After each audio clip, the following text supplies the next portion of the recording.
So I'm asking you now, not read more, I don't advise you, but who are, give me some names and so on, and who are these postmodern, egalitarian, neo-Marxist, and where do you see any kind even of Marxism? I see in it mostly an impotent, an utterly impotent moralization. While there were a lot of moments of disagreement between Slavoj Zizek and Jordan Peterson in their 2019 debate, like this one, which I see referred to constantly anytime this debate is brought up, I think the exchanges like this overshadowed what I believe to be a far more important point of agreement between these two intellectuals, particularly as it relates to the topic of gender ideology, which is an admittedly vague set of ideas, but perhaps most consequential of which is the idea that one's sex or gender is solely a matter of self-identification. In fact, here is the very first 30 seconds of Zizek's opening statement from the 2.5-hour debate. First, a brief introductory remark. I cannot but notice the irony of how Peterson and I, the participants in this duel of the century, are both marginalized by the official academic community. I'm supposed to defend here the left liberal line against neoconservatives. Really? Most of the attacks on me are now precisely from left liberals. Just remember the outcry against my critique of LGBT plus ideology. So let's examine what both of these individuals have said regarding the ideologies surrounding sex and gender, and then develop a straightforward and synthesized understanding of this extremely complex and divisive issue. Both Peterson and Zizek recognize and acknowledge the fact that sexual and gender identities can be fluid, and that it is wrong to operate from what some might call a purely heteronormative understanding of sex and gender. I, of course, radically support not only their concrete demands, although I don't buy into these crazy classifications, 32 sexual identities, and so on. I am genderqueer, transmasc, and queer. What's transmasc? Transmasc is like people under the non-binary umbrella identifying like presenting masc. Masculine? Yeah. What about you? I'm trans and my sexuality is unlabeled.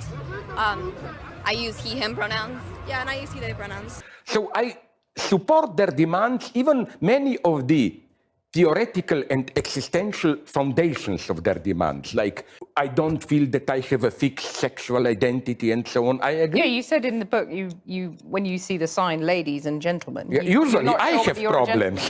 But I think Lacan's point is that every social identification that we get, and sexual identification is one of them dangerous, always comes with a doubt. We never fully are what we claim to be. You know, if someone asked me, do I believe that there are gender fluid people?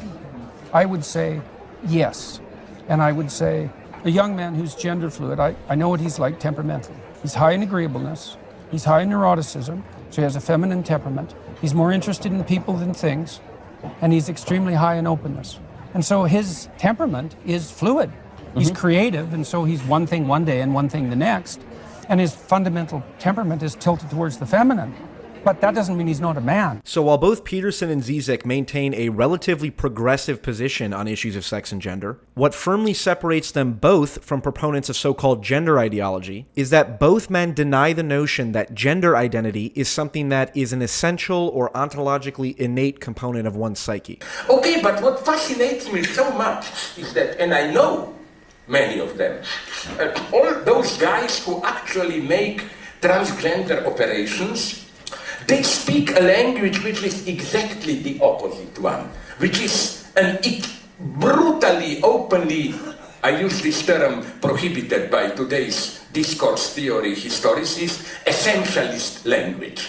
Repeatedly, persons who, for example, underwent this painful operation from man to woman, I noticed how almost always they use this term, I'm so grateful that now finally I live in a body into which I should have been born.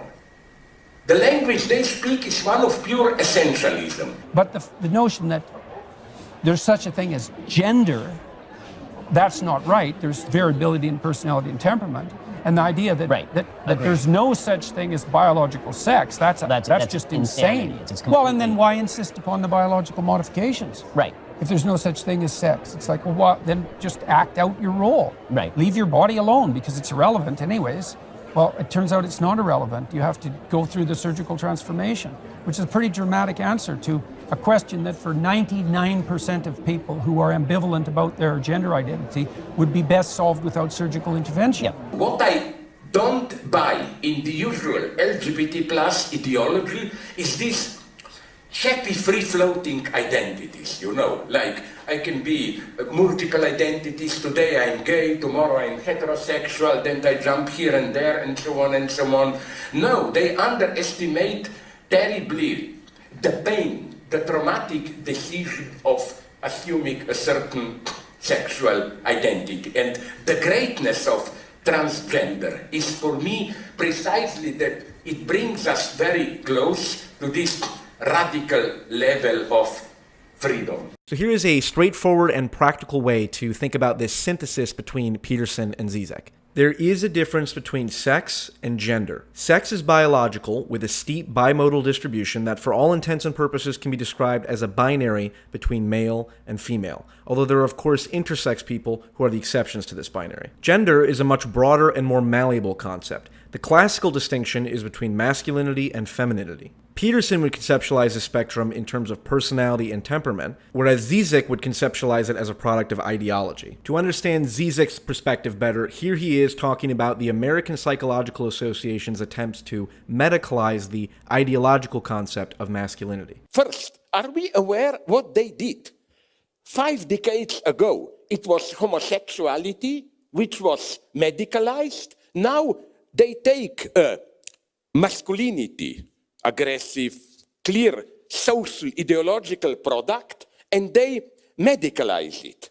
This concept of medicalizing or essentializing gender in the same way we might think about sex is precisely the problem at the heart of gender ideology. Because sex is biological and bimodal, it is amenable to more essentialized ways of thinking. However, both Peterson and Zizek agree that gender is something that is not essentialized but fluid, although it is related to this underlying biological reality in, for example, the way we associate aggression with masculinity because on average males do exhibit more aggression than females. But the critical point that everyone should be able to understand is that any male or female can express any degree of classically masculine or feminine characteristics. You could say with reasonable certainty that 1 in 10 women has a masculine temperament and 1 in 10 men has a feminine temperament.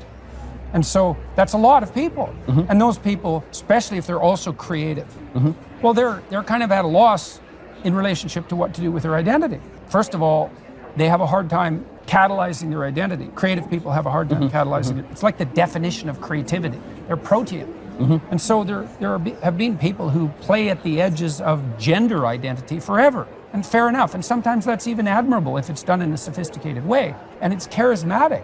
So you see it in Mick Jagger, you see it in David Bowie, you see it, and you see it in people like Madonna as well, because Madonna had a hard edge, you know, that was very masculine. And all the Marvel superhero women have a hard masculine edge.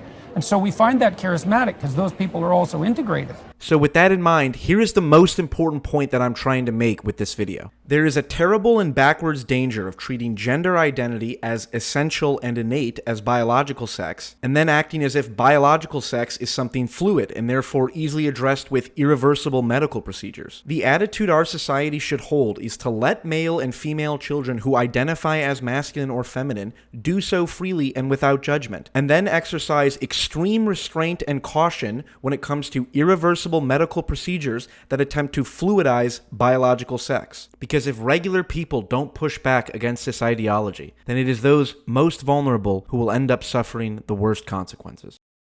That I was allowed to transition, and that I wasn't given actual help. You and the other 3 gender therapists I've seen are, in my opinion, harmful charlatans, effectively. Why? Because you made me infertile. I mean, you put me on a path, not you specifically, but the first gender therapist I saw. It would have been any of you at that time. Just so happened to be that person. Put me on this path. It couldn't have possibly helped me.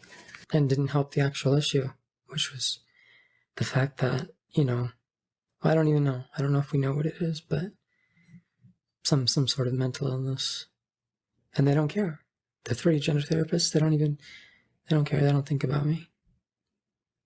They're doing their own thing. They're hurting other people now.